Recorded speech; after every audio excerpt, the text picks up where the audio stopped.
Oi pessoal, bom dia, boa tarde, boa noite. Hoje a gente vai falar de instrumentos ópticos e defeitos da visão.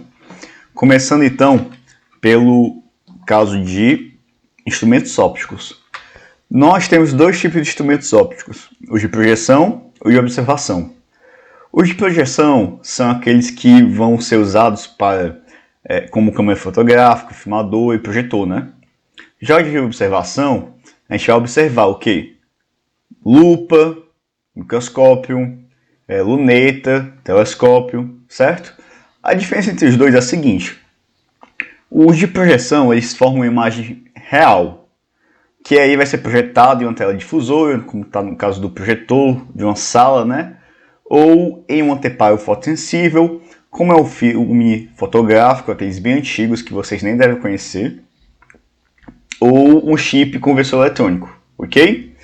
Já os instrumentos de observação, eles formam uma imagem virtual, que pra gente, no caso do humano, a gente consegue enxergar.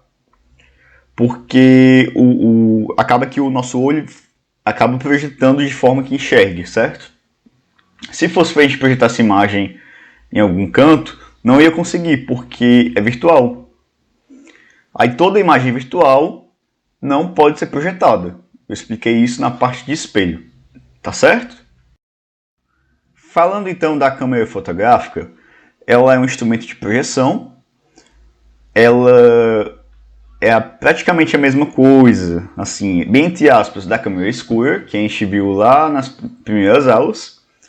É um sistema convergente formado por uma ou mais lentes, ela tem uma objetiva aqui, essa objetiva, vai ter a lente aqui, e aqui, ó, a lente da imagem da câmera a lente da câmera projeta a imagem real invertida do motivo da fotografia, esse é o motivo da fotografia, sobre um anteparo fotossensível, ou um chip de conversor, né? Em que, devido a fenômenos fotoquímicos ou fotoeletrônicos, ela fica gravada. É importante também notar o seguinte: nas questões mais antigas, falava-se muito de diafragma. O diafragma da câmera, ela está bem aqui. Quando a gente tira uma foto com aquelas câmeras melhores, assim, profissionais,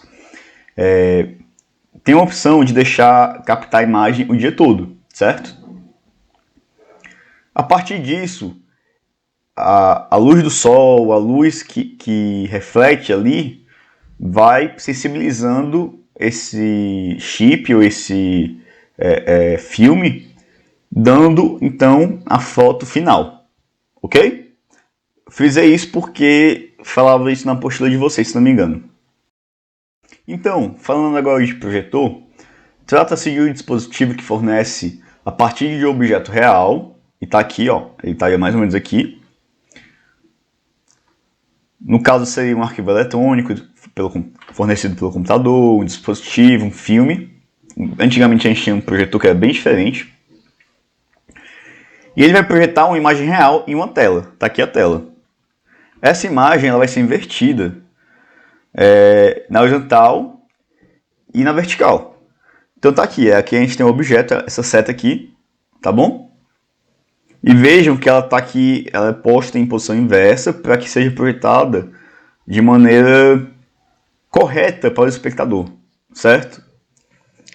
E ela vai ser ampliada também, porque o objetivo está aqui. Aqui é uma luz para o projetor. Aqui é um espelho. O slide, no caso está aqui, o slide, né? Ele precisa estar entre o ponto antiprincipal e o foco da objetiva, certo? Esse condensador aqui serve para aumentar a potência da luz, digamos assim, e fornecer uma imagem adequada para o espectador. Se tratando então agora dos objetos ópticos de observação, a gente começa com um microscópio simples, ou a lupa. A partir de um objeto real, situado entre o foco principal, objeto, e o centro óptico da lupa, a lupa fornece uma imagem virtual direita e ampliada. Certo? Convém destacar que para o olho do observador, a imagem fornecida pela lupa comporta-se como objeto real. É importante também frisar que a gente não ia conseguir observar essa imagem caso ela fosse projetada, porque por ser virtual, nós não conseguimos projetar a imagem, certo? Porque isso aqui é um prolongamento dos raios.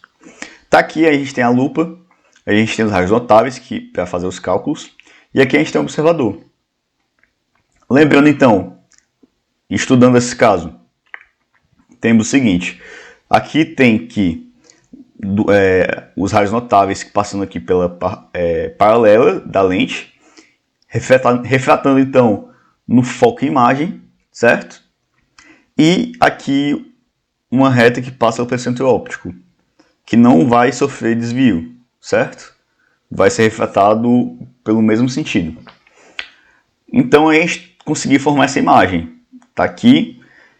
Então a gente consegue prolongar os raios daqui até aqui, formando então um objeto maior, direito e virtual. No caso, a imagem, né? Sobre a luneta, eu preciso fixar com vocês que eu, pessoalmente, nunca vi uma questão relacionada a isso nesses meus 6 anos de cursinho. Mas eu vi na postura de vocês que tem algumas questões pedindo, então é importante eu falar. Quando a questão pediu qual é o aumento da lente, fornecido pela lente, a gente tem o seguinte.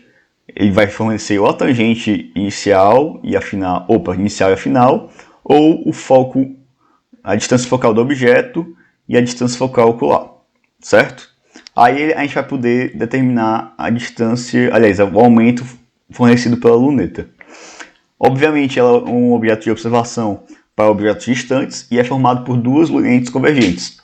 Está aqui o esquema base dele. Aqui a gente tem, então, um objeto muito longe, supostamente. Está aqui o foco inicial 1 e o centro óptico 1 da objetiva, que seria mais ou menos o final da luneta, onde a gente não coloca o olho, certo? Então está aqui o objeto muito além do foco e aqui a lente. Passou aqui supostamente no infinito, digamos assim, certo? Vai passar então paralelo aqui pelo foco 1 e aqui pelo centro óptico 1. Passou pelo foco imagem e a gente tem então essa imagem 1 aumentada. Mas não de um tamanho tão aumentado quanto a gente quer ainda. Beleza. Indo então agora ao segundo caso, a gente tem o seguinte. A gente tem a lente ocular, que vai proporcionar um segundo aumento. Vamos fazer o seguinte. Temos essa imagem 1 aqui, então a gente vai passar uma paralela em relação ao ocular, e depois uma que passa pelo centro óptico 2. Essa paralela vai refratar no foco imagem 2, e esta reta aqui vai no centro óptico 2, fornecendo então um aumento dessa imagem, ok? Tá aqui então, esse vai ser o aumento final que a gente vai observar, essa imagem 2, tá bom? Agora falando um pouco sobre o olho, na seção de defeitos da visão, vamos começar explicando acerca do olho, tá? Basicamente, ele é formado, esquematizado assim. Vou começar pela córnea. A córnea é a camada mais externa do olho, certo? Ele é formado de tecido epitelial, que vocês só vão ver na faculdade. E assim, eu vou ser bem honesto com vocês. Essa mesma aula que eu estou dando para vocês, vocês vão ter na faculdade, porque é muito... não é tão aprofundado na faculdade. Só que aprofunda vai ser na residência de oftalmologia, tá bom? Então, é basicamente isso. Se vocês forem para a UFC de Sobral, na medicina, vai ser a mesma aula que vai ser dada aqui, basicamente. Ok? Começando então pela córnea.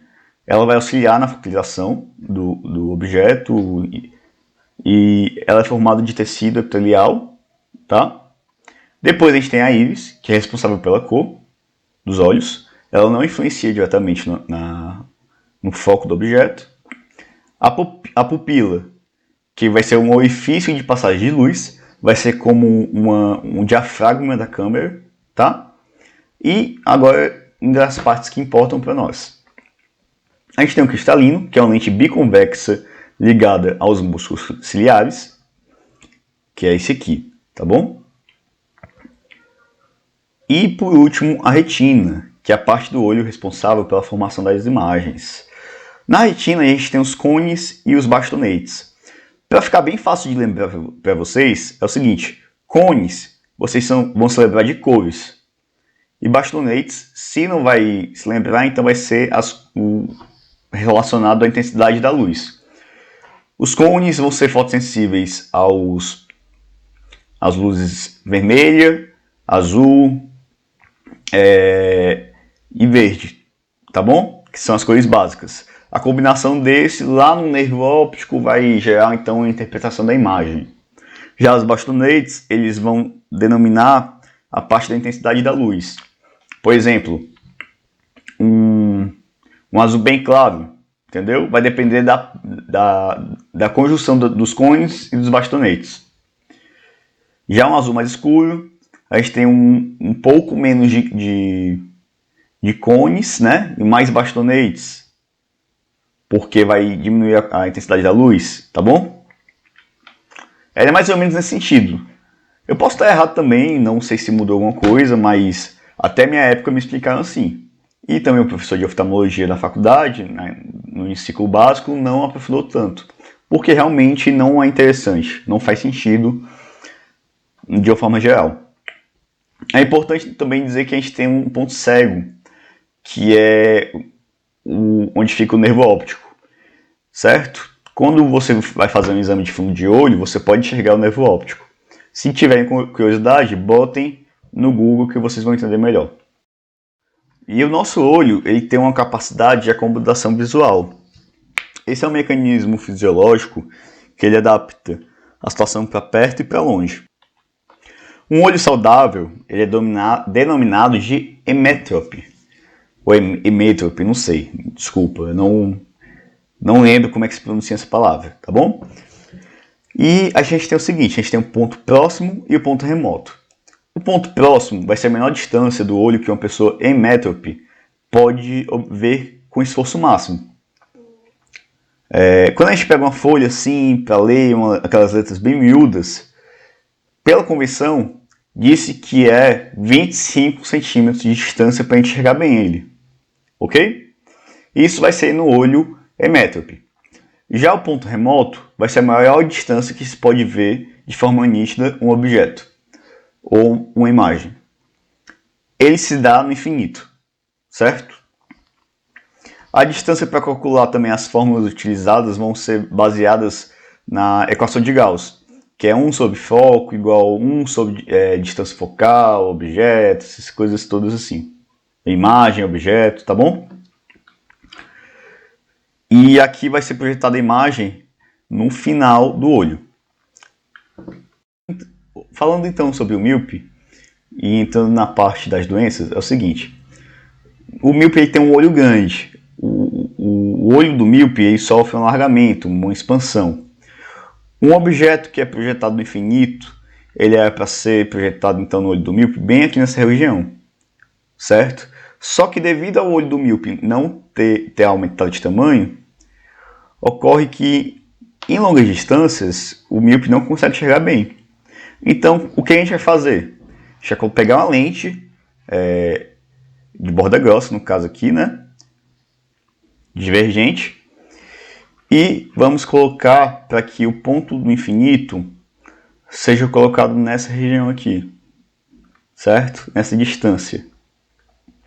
Então, para lembrar, a gente também tem a piada do seguinte. Por que o míope não consegue enxergar os animais no zoológico? Porque ele usa uma lente divergente, certo? Divergente, pessoas. Diminuindo então a vergência do sistema ocular. Por quê? Novamente, porque um ponto que é para estar no infinito vai ser projetado na distância focal, bem aqui, tá? O prolongamento do raio, então, vai ser bem aqui. O que a gente tem, novamente, tá aqui os raios paralelos, eles vão ser refratados nessa situação. Mas o que a gente quer? Prolongando, então, esses raios paralelos, a gente quer que a imagem seja formada aqui, certo? Já o hipermétrope, ele tem um olho pequeno, ele sofre um encurtamento do olho, usando então uma lente convergente, uma lente de borda fina.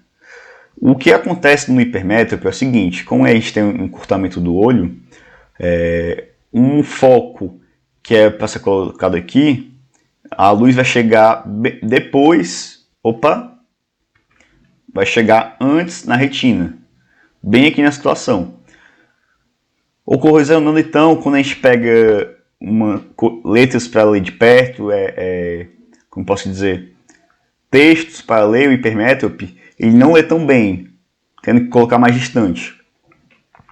A fórmula utilizada é essa aqui, 1 sobre foco igual 1 sobre distância do ponto próximo normal, menos 1 sobre distância do ponto próximo hipermétrope. O que acontece novamente é que o ponto próximo normal do emétrope, como foi explicado antes, ele tem uma distância de 25 centímetros. Já do hipermétrope, ele é maior. Ele, vamos supor, vai depender do grau. Pode ser 50 centímetros, por exemplo, tá bom? Já acabando nossa aula, a gente tem a presbiopia. O que é a presbiopia? Nossos pais, nossos avós, pelo fato do músculo ciliar já estar bem cansado para a idade e pelo sistema nervoso já ter envelhecido um pouco, o músculo ciliar não responde de forma tão adequada. Então o que a gente tem? Ele demora para focar um objeto, certo? Pode ser distante, pode ser perto. Então a gente tem uma lente bifocal. Essa lente bifocal, nessa parte de cima, ele vai ser usado para... Aqui nessa parte de cima, aqui, no caso, essa parte aqui, vai ser usado para a distância. Já essa parte de baixo aqui, para a ler de perto. Por último, o astigmatismo. O astigmatismo ele é o seguinte, ele é formado por lentes cilíndricas na sua correção, certo? Eu procurei algumas imagens para ilustrar melhor, mas eu não achei de forma tão adequada. Mas, enfim, ele basicamente é uma irregularidade na córnea. A gente tem uma córnea como se fosse uma calota esférica, certo? Mas ela tem defeitos. Ela tem falhas no seu contorno, fazendo com que a imagem fique borrada. Quem tem astigmatismo, quando olha para um poste de luz distante, ele vê vários pontos, certo?